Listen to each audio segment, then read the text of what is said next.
Hi everybody, today I'm with humbly again for a second episode on A Players. And we'll be talking about generative AI, ChatGPT, GPT-3 and all the like. We'll also be talking about, if you want to talk about it, stable diffusion, mid-journey, all those words and their impact on recruiting. So thanks a lot for being here again with us, Hung. Can you reintroduce yourself for people who don't know about you already? Tell us a bit more about recruiting brain food and about also why I picked you to do that episode, because you were pretty early into generative AI and you're organizing a webinar series, so you know a lot about the space from a bird's eye view. So yeah, the floor is yours. Cool. So firstly, you, Robin, thanks for inviting me back, man. Always great chatting with you on this amazing show. So my name's Hung Lee. I basically curate a community called Recruiting Brain Food, a global community of recruiters and HR people. And I talk to them with newsletters, with webinars, live streams, podcasts, and so forth. Generally with the idea of, look, can we have intelligent conversations that matter in our industry, and can we find a way to connect all the different parts of that industry together in a more holistic way so that the entire ecosystem is a healthy one. So that's basically what Recruiting Brain Food is. Why I'm interested in ChatGPT, like everyone is interested, right? I mean, it's crazy how much of an impact this has had. I don't think I've ever seen a technology breakthrough quite in this way. Not even smartphone, not even sort of social media. All of those big moments. I've never seen the like. This has just been astonishing. And as evidence for this, I would cite the webinars I've been doing on the topic, Bring Food Live on Air, where we're trying to basically highlight how recruiters have been using this technology. And each one has just been mega sold out, like just blasted through 1,000 registrations. No marketing required. Everyone's just signing up to it. It's just crazy. So the appetite is just tangible. And yeah, I think what I'm seeing and I'm observing is that as the days and weeks go by, the Luddites kind of become less and less vocal. The advocates become more and more loud. But where we're at now is that we're also starting to see some kind of important criticisms emerge to say, you know what, hey, wait a minute, can I do this? And actually, do we want this outcome to occur? So we're at the stage now where we're learning how to use it, but also being aware of some of the risks that are clearly emerging as a result of this category of technology. All right, so we'll cover risks. We'll cover the limits of generative AI. If we even take a step back, because I noticed you were one of the first ones to use, was it Avatar AI, and you upgraded your profile picture. So you were into generative AI before ChatGPT. ChatGPT is like a few weeks old. Before this, you were into stable diffusion and a customized stable diffusion. So can you tell us a bit more about what happened in the past 12 months and how you got more and more curious on the topic, and if you had a aha moment at any time? Okay, so this is actually it's a vanity story, Robin. I hate to say, but I'm one of those people that criticizes individuals for having non-realistic profile photos on their social media, right? Because how many times you meet somebody in real life and actually, oh, that was like 10 years ago, the person does not look like this anymore. And I am actually guilty of the same issue. Like my profile photo that you see everywhere, that was taken in 2013. It's like literally 10 years old. And I really struggled to take a good picture. So I was looking at it. I need to have a foolproof, like age-proof, timeless photo in some way. Not to say that I can, disguise what I look like, but so that, people recognize that this is a fake, but also it's a brand, because people kind of associate brain food with the image now. And I feel like a bit of a fraud using an old picture of me because, yeah, I don't look like this guy anymore. So I started experimenting with something that looked like a cartoon and, can I make it look like it's something that is kind of me, but clearly a fake, as a bit of a joke. And I encountered Avatar AI from a friend of mine called Steph Smith, who everyone should follow on Twitter, by the way. She's amazing, kind of early adopter of most things. And I just thought, okay, it looks like I can just pile in a bunch of pictures here and it'll just spit out these like really interesting looking views. and I was just blown away. I was blown away as to the fidelity of the results, just how quickly it generated the options, but also the kind of themes that they were able to apply your image to. You had a bit of fun with it. You could say, yeah. Here's Hung Lee as a horse nomad, or here's Hung Lee as an androgynous android. Here's Hung Lee as some sort of like a mafia gang boss, and it would produce something that looked like this, and it was like actually really good fun. Also, a little bit surprising, and the post I made obviously went viral because everyone looked at it and thought, "Wow, that's amazing!" And who is the person that made it? Where are we with this? And I think that was the moment when it just became very clear there was kind of something like magical happening with generative AI. It was like early October, right? 2022. Yeah, something like that. It wasn't like, I mean, again, it's recent, bro. All of this stuff is happening within months. Yeah. So what might be called an early adopter is beating someone by about 2 weeks. So it's just crazy how fast this is. It started off as a vanity project to replace my avatar, essentially. That's how I got into it. And yeah, that was the everything moved faster. There was GPT-3 a few years ago. I don't have the exact dates, but GPT-3 was a helping generate texts and do a lot of tasks. There was a GitHub Copilot as well.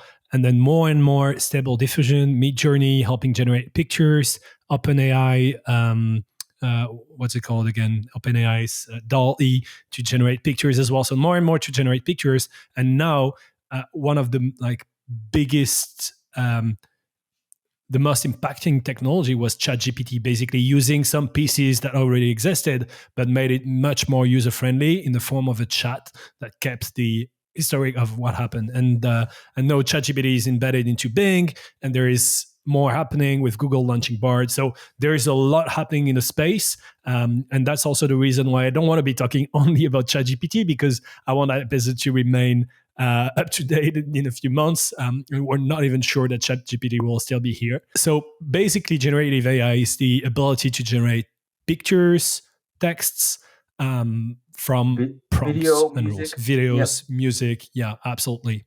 How do you see... so you're saying that people were super excited about your webinar sessions. So Brain Food Live on Air. We were on this last week, by the way. Great events, and thanks a lot for having us. What do you think people are most interested about, most excited about when it comes to recruiting? Is it text generation? Is it image generation? And if so, for what use cases? I think it's kind of both, but recruitment sort of really since the arrival of Web 1, certainly since Web 2 has become very much email driven. So text is the primary value that people are looking at. I would imagine that if you take generative AI as a class, and you apply sort of the recruiter user demographic to that class, I would say 99% are using the chat output rather than, let's say, video output or image output at this point. And the reasons are obvious. You could basically write job descriptions. You can write a lot of the artifacts that recruiters create: job descriptions, job adverts, outreach messaging, diversity statements. A lot of these artifacts are text artifacts, and ChatGPT or something similar is able to produce this at a extremely fast rate, and at a sufficient quality, and oftentimes a superior quality than a human being could do. So there's obvious productivity gains for people using it. And again, you can see sort of the people who've been into it. They're coming back really with overwhelmingly rave reports to say this has just saved so much time to do it, and the output is actually superior. So it's achieved the miracle of something that's high quality, high speed, and at zero cost. So that's a paradigm shift. And on Brainfold Live on Air, you invented software and vendors to display their latest features based on GPT or other technologies. What did you find most impressive in everything that you saw, and where do you, because there is saving time, but saving time in writing a job post that you have to write maybe a few times a month. Is that that big of a time saver. Maybe it is. I don't know. What was the most exciting or surprising part to you? I think any event. I mean, all of them were impressive, but they're all kind of doing the same thing. They're reducing text production cost essentially, and in different areas of the recruiting process. So, for instance, you have people demoing the ability to write a job advert really quickly. Then you had people demonstrating how to write an email sequence real quickly and automating that. I think that's something you guys did. You had people do interview transcriptions and summarizing those. So this is still all text production. And what ChatGPT or related technologies are very good at is basically producing and condensing text. I think that's the most obvious sort of value people can see. And that's very widely applicable to a lot of industries, but particularly recruiting, which has become basically an email job over the last 10 years or so. All right. So writing, condensing text, probably as well improving text. So you can ask ChatGPT questions to improve an existing job description, to improve an existing outreach message. So yeah, that's how we've been using it so far. What's interesting is that you said at some point that the output is actually superior. It's not always the case, and when you're early with ChatGPT, you can play with the tool and get very basic results, like job ads that look like any job ad, outreach messages that look like any spam outreach message that you get on LinkedIn or over email, and that could actually be a risk to the entire industry because, as you said, more people have moved to an email job. And in the past 10 years, that email job has even moved to some extent, spamming people, sending always the same messages again and again, the same job ads again and again that are very undifferentiated.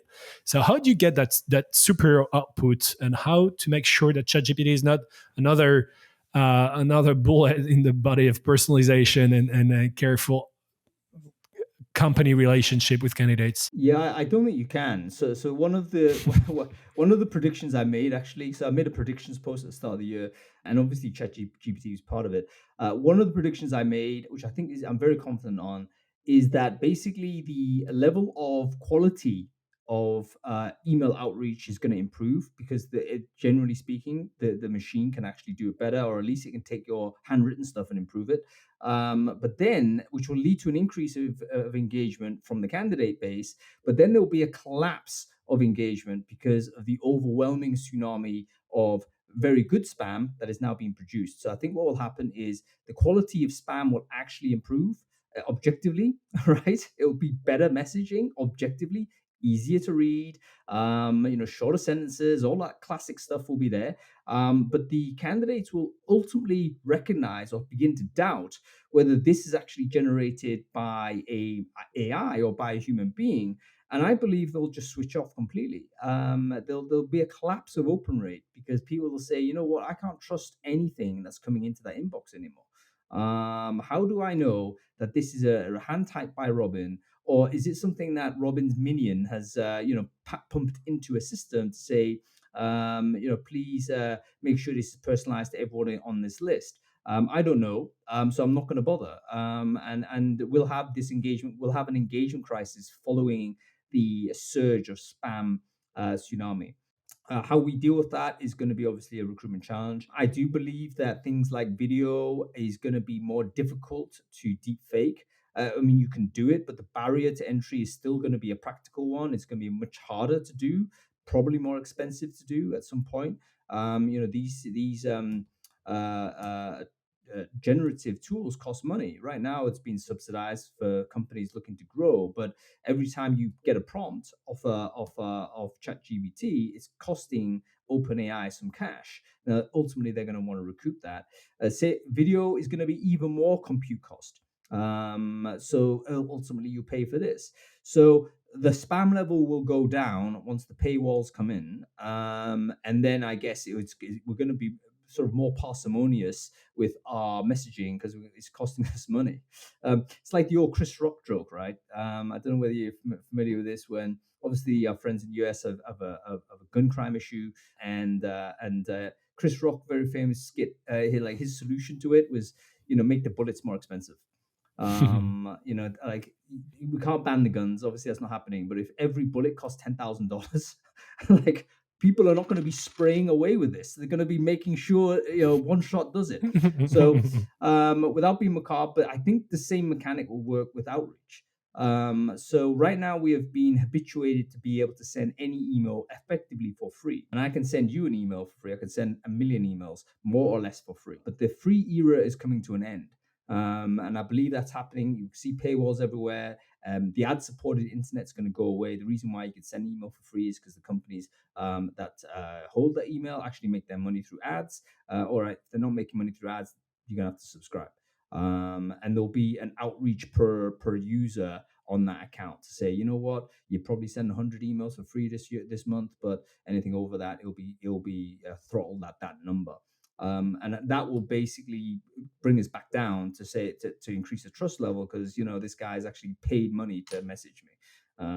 So that's basically how I see that outreach messaging journey gonna take us. There's a company doing that, right? You can, like, I don't know how that works exactly, but you can connect it to your inbox, and if somebody that you don't know sends you a message, they Yeah. can pay to the, like, you or the charity of your choice for their message to be delivered. So you believe there will be more paywalls to emails, right? It will be, but I don't. I think that product is annoying because like you have to be such a supplicant to pay to message someone. Like I think you'd have to be such a weakling to pay money, and no recruiter is going to do that. I think it'll just go on sender side. It'll maybe it'll look like this. It'll say, okay, you know what? Every email will have a ChatGPT integration or an OpenAI integration of some type, and they will say, hey, you can send your normal email, that's totally fine, but do you want to have it AI enhanced? Oh, that's going to cost you $0.01 a character or something. And then, I mean, Jasper AI, for instance, charges per word, I think. So it'll be something like this. It'll be on character count, or on the degree of personalization, or maybe the degree of editorial rights, or whatever it might be. And it'll be on sender side, I think, so that the receiver wouldn't have to make that a decision. They'll just know in the inbox is only stuff that people have paid to send me. All right, I see what you mean. What's an alternative as well could be to consider that people will stop doing cold outreach and they'll start nurturing people they already know.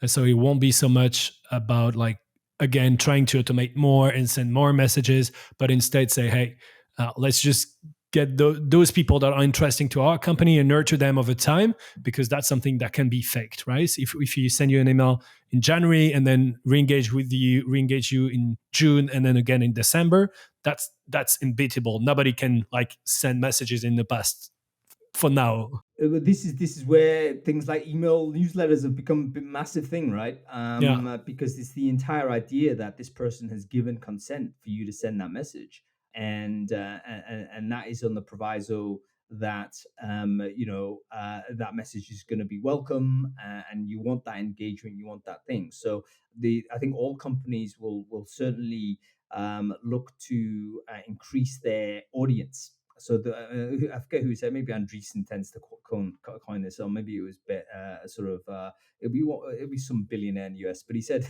everyone's going to be a media company. I think that's absolutely right. You need to basically cultivate an audience, and I would say that's true for all recruiters also. I mean, our sort of more value is our ability to find and actually deliver candidates of a certain that are hard to find to our customers, whoever they may be. Now, if you're working as a specialist in whatever vertical you might be, it makes total sense for you to have some sort of way to build a following in amongst the target community that you typically recruit for, because you've got the ability to have interactions with those people on a permissions basis, and that will make it very difficult for your Johnny come lately recruiter who doesn't know the space or doesn't know the domain to actually have that interaction.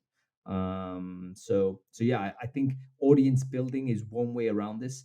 And in fact, this is the thing that obviously Brain Food is doing, building audience on multiple channels, essentially because that means that you've got this communication channel open that you have a little bit more control over, rather than just swimming on the kind of open seas, so to speak, and be vulnerable. to big changes like a ChatGPT. One of the sentences that you said last week, stay with me. It's generative AI won't replace recruiters, but recruiters that know how to use it will replace recruiters that don't, right? So if you know how to use generative AI to send good outreach messages and engage with people and build your talent pool and nurture people over time, if you're not using it, then you have zero chance because you're sending messages that perform less, you're doing more work, you're spending more time. And yeah, you're doomed, right? I would not like to say doomed because it sounds like it's overstating it, but yeah, you'll be, let's say you'll be at a significant competitive disadvantage. I forget who coined the term, but maybe it was really early on. Some dude sort of talked about the idea of being centaurs, and he was referring to AI, and he was referring beyond sort of recruiting. And the concept was, look, everyone needs to be a centaur in the sense you're a human being, but you're on top of something hugely powerful that can propel you a lot further and faster than anything else. So for folks who are not familiar with Greek mythology, a centaur is basically half human, half horse, right? So just in case you didn't know. But that concept I think is very true, especially now with generative AI. It's the breakthrough technology because basically it's gone into the mainstream, and people who have zero expertise or zero technical capability are actually using this thing now, and without training, right? In fact, you can even ask the system to help train you.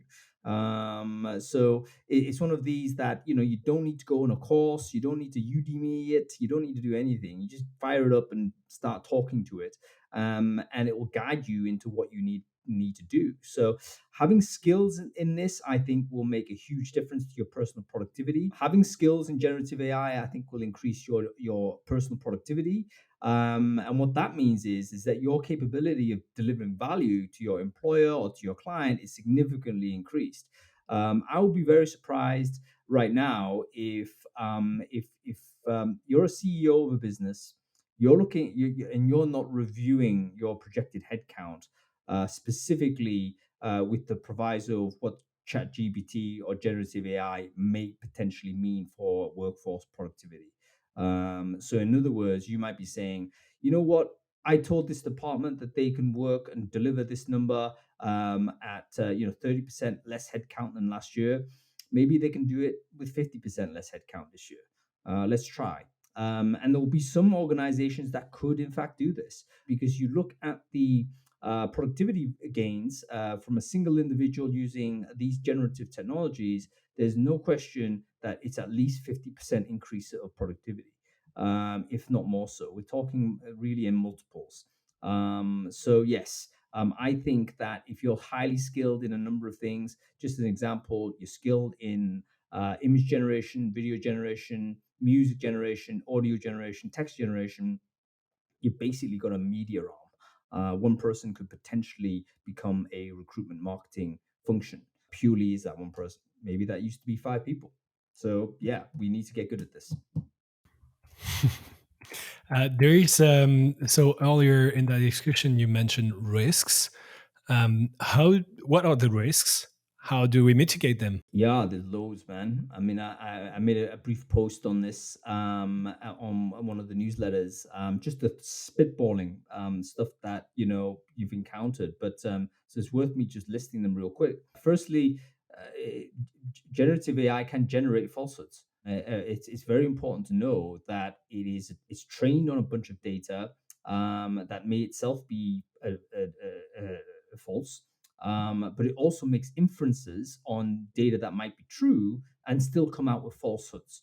And so you can actually do this by search for yourself or something. Say a friend of mine did this as a joke, and they pasted in my LinkedIn URL and said, "Hey, do this. Check. Give me a profile of humbly based on this data."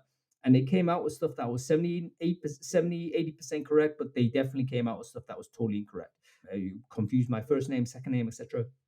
Anyway, now the problem with this is that we may end up starting to trust this AI much more than we had traditionally trusted search, because search would produce a number of options for you, some of which would contradict on the same page. If you do the Google search, bunch of links will come up, and some of them will say opposite things compared to what you to each other. But ChatGPT will give you one authoritative answer that sounds really plausible. And human beings are very, very susceptible to confident delivery. We tend to believe confidence rather than content. So here we have a super confident AI. It's like there's no equivocation. You notice it doesn't say, "Yeah, I may be wrong." Maybe a disclaimer right at the beginning when you signed up, but when it delivers the answer, it'll tell you as if it's fact. So we might end up believing a lot of stuff that is not true. That's a high risk. Second risk, access to dangerous knowledge. There is, like it or not, a lot of us like to think, you know what, we've got the free internet, we can search anything we like. We're not living in the on the totalitarian regimes, etc. Oh yes, well and true, but believe you me, there's certain bits of information that's actually been made difficult for you to find because it's dangerous information, or it will be How to blocked or build filtered. bombs or Right. It will be blocked at the domain level. It will be filtered out, or even if you did search for it, there'll be a tracker on there. And national security will be on you straight away. You'll be on a database. All that type of stuff is true if you search the web via a search engine. Hmm. Generative AI is not searching anything. You're just asking a thing on its already pre-ingested information, and it might just tell you straight off, "Hey, here's how you make a bomb." Now, okay, like maybe we should not have that information freely available, right? Hmm. Maybe the national security services have a point here. So access to dangerous knowledge, the barriers might come down. So I think only a matter of time there's something bad is going to happen based on information generated this Oh, way. So another problem. What about a copyright? We've already seen this happen actually with Google Copilot, for GitHub Copilot, should I say? Also happening with Stable Diffusion, actually, where the training data has been trained on human-produced data, but those humans have not been consulted whether that's the way in which their data needs to be used. They have not consented to that. And also, they're not commercially rewarded for something that is now a commercial product. GitHub is currently making not a lot, but is making $10 a month on GitHub Copilot, which almost every developer is, if they've got any brains, they're using that. They're paying up to use it. But there's people that the training data that was contributed to make Copilot work was voluntarily shared by millions of developers on the basis of shared commons. So this is called an enclosure of shared commons, where there's a commons area that GitHub apparently was meant to be a custodian of, but now they've cornered it and now they're selling it. It's like, oh, come on, what's going on here? It seems like a real contravention of at least the principles and ethics of it. And I think they've got a very strong court case, actually. And I believe that certainly in more, if you like, in certain jurisdictions, I mean, namely the EU, I think they'll rule very strongly in the favor of these people, in the favor of the workers. In which case, can you even do generative AI? And I think we'll have this jurisdictional divergence because I believe the US are going to just pile ahead. I think the EU might actually decide, no, you can't. It needs to be consent driven, which kills everything straight away. And then you have other territories that are not EU and not US that will do their own thing. And so how do you even police that? We haven't got one world government, not to say we should, but this technology obviously has escaped the national boundaries and national jurisdictions. So we have a huge confusion in terms of what this looks like going forward from a copy wrong perspective. back to copyrights. Do you think that could be a problem in recruiting? Like ending up writing a job description that looks like another company. Would that be a problem? I believe that already exists, and nobody's suing each other over job posts. But Well, I mean, this leads to actually another issue, which is plagiarism. hmm, I mean, we've already seen plagiarism occur using specifically ChatGPT and Substack. So, for instance, a lot of information. So, the free internet's going away because basically we went into hysterics about data tracking, and suddenly everything's behind a paywall, right? Okay, great. Paywall has the best content apparently. What's to stop me paying for one license to get through a paywall, copy and pasting all of that content, pipe it into ChatGPT and say, hey, totally rewrite this according to Robin Choi's style, set up my own Substack and republish it, and at some point stick my own paywall in there. We're already seeing it. We're already seeing spoof Substacks, which are Somebody essentially. stole my Substack. We're seeing this on me. You mean? Tell me I the don't name. I don't think your stuff's stealable at this point, Robin. You might have to do a bit of work onto the quality, but Yeah, no. But might not very be ser- yet. but very seriously, there are some Substacks out there have some amazing quality content, right? That people have put a lot of work into, and basically you can steal that, you can republish it, and it'll be very difficult to track. And you can basically remarket it as your own and set up your own paywall and divert that revenue to yourself. So we're already seeing this plagiarism occur. Look at books, for instance. The era of book writing is over. Because what's to stop me from like copy and pasting an entire book that someone might have spent years writing? I could republish that as a mini series, a set of books, or whatever it is, and republish it with a tonal change, a few things or edits or whatever, and suddenly I've got my own sort of money making machine. So, how do you deal with plagiarism when it comes down to generative AI? I don't think you can. They're talking about things like, yeah, we can watermark this, we can have detection software which tells you this, that, and the other. Bro, no. There's Don't no fight way. it. Yeah, there's no way. We have to get used to the fact that the idea of something being copied is going to be default.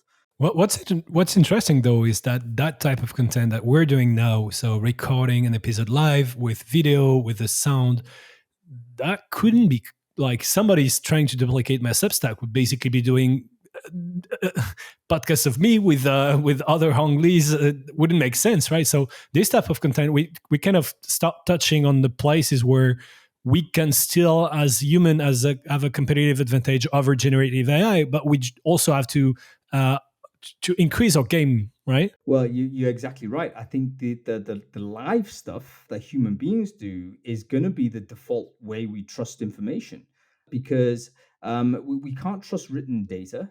Clearly not. We can't trust sort of video data that's recorded. Because I mean, hey, I was on TikTok and like fooled by Tom Cruise when I first saw him. It's like scary real. So you can't trust recorded content. This is part of the reason, by the way, when you sort of go to markets where people are more familiar with fraud, right? They're more familiar with potential scams and what have you. They default to live commerce. So, for instance, in Asia, for instance, you'll see that a lot of the commerce that takes place there, a lot of the sales commerce takes place there, is called m-commerce.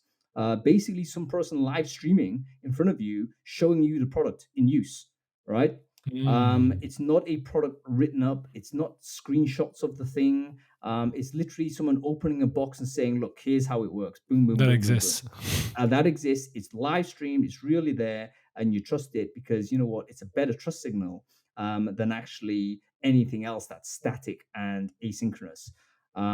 So I actually bought a toy from a Chinese company based purely on this live stream, because the toy, the woman was like articulating the toy and saying, "Yeah, this is really great. I'm showing you how it works in front of my face." Thought, you know what? I'm gonna throw $40 at this. It looks like it might be worth the risk. The thing was delivered. You know what? It's exactly as it was live streamed. It was exactly as it was, but I would not have made that purchase had that live stream not worked. So I think we're going to see a lot more m-commerce from a retail perspective. We're gonna, whether it's TikTok or YouTube Shorts or whatever it is, depending on how comfortable we are with this. Asia's obviously miles ahead in terms of live streaming and m-commerce, but that will happen everywhere in the world where people demo things live for physical products. The application to recruiting could be like people live streaming from their office, Yep. live interviews with employees. That's very hard to fake, and that makes it very differentiated with the competition as well. Like Yep. live content. A few companies start doing this. I know Zapier does this. I had Bonnie on the podcast talk about how they do webinar series to help job seekers, and that's impossible to fake, and that's against huge competitive advantage in recruiting in the age of generative AI. Let me tell you this. One very famous company used to do this all the time. This is Stack Overflow. When Spolsky was still in charge, he used to live stream their conference room, right? Just live stream the conference room. And it was like the most boring live stream ever, right? company conference room, nothing's going on, or if there is, they're talking some shit. But the point of the matter is, it was like definitely them. They were definitely talking about the business. They were definitely doing stuff. So I think that was a massive employer branding win, because basically I could at least trust that this is happening, and trust that they're working, and trust that this is going on. And it's not like all of the polish that this, that, and the other. So yes, I believe that will operate. For this, actually, kind of, there's a big kind of Venn diagram with remote here, because how you're meant to do this in remote. The in-office folks, I think, will have an advantage if they set up a live stream. But why don't you just set it up on a robo dog or something that wanders around the office, so to speak, with a webcam on its head? That would be quite entertaining to a certain degree. Obviously, there'll be confidentiality risk, but at the same time, you can say this is a real company, it's happening, and you'll trade off that way. So yeah, I think there's the live will be very, very difficult to replicate. And there will be a practical barrier to it. So in other words, yes, it could be faked, but you'd have to put so much effort in order to fake it that you might as well not fake it. The practical barrier will be better than the technical one. All right. What's your final advice to people listening to that episode that understand something's happening? They maybe had a look at ChatGPT, GPT-3. They don't know exactly where to start though. So obviously follow you, subscribe to Recruiting Brain Food, and follow your webinars, your lives, because I know you're a lot into it. We'll do more content on this as well. So follow me on LinkedIn, follow A Players. What else can they do right now? Just to make sure that they like. So yeah, I follow, subscribe to recruitingbrainfood.com. I'm talking about this very regularly, probably ad infinitum actually, but basically every week I'm trying to give people updates on where we're at. And make sure that you use it. I mean, the wonderful thing about this is that you don't actually need someone to just train you. Just go to chat.openai.com or whatever the URL is. Fire it up, bookmark the damn thing, and make sure that you use it. Talk to it every day. I'd even say make it a rule that you should just be staying in these tools in a deep way as much as you can. I spoke to a friend of mine who unfortunately was made redundant a couple of weeks ago. And he was saying, yeah, I'm not sure what to do, etc., coming to me for advice, which no one should. But anyway, he did that. And I said, look, this is happening. You're in marketing, bro. What you need to do is completely live in these tools for the next 4 weeks. Forget about job search, forget about anything else. Just live in these tools. Emerge from this period with like A+ skill set in the area, and you'll basically trade at a higher level than you were when you emerged into the marketplace. That goes to recruiters as well. Yes, you need to find a job. Yes, bills need to be paid. But if you find yourself out of work for whatever reason, or if you find yourself at a little bit of a downturn or whatnot, please spend time on this because it's going to make a difference in your career. That's perfect. Thanks, Hung. And we'll keep on following you and Recruiting Brain Food then.